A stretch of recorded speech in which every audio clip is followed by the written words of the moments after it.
Tensions in the South China Sea are running high amid numerous incidents. US President Joe Biden decides to host a defense summit with the leaders of Japan and the Philippines in a meeting that aims, according to the White House, to counter growing Chinese assertiveness in the disputed South China Sea. A great deal of history in our world will be written in the Indo-Pacific over the coming years. And as the three allies, three steadfast partners, and three proud democracies representing 500 million people, and today we commit to writing that story in the future together.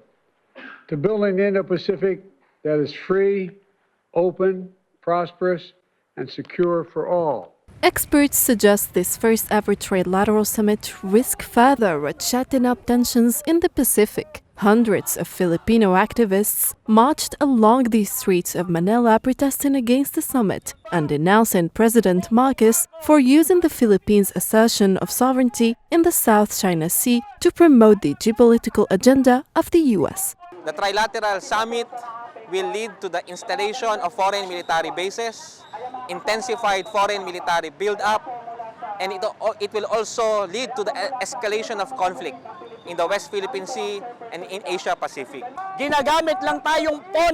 We are being used as pawns by the Americans.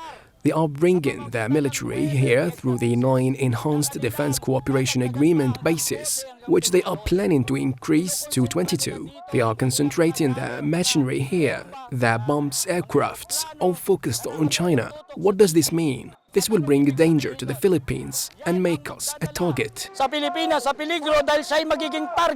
While the ambitions of the US, Japan, and the Philippines may seem well calculated, experts suggest that this so-called trilateral cooperation faces the imminent risk of falling apart, as they have a daunting task of balancing military efforts with diplomatic overtures needed to keep tensions with China in check. Prime Minister.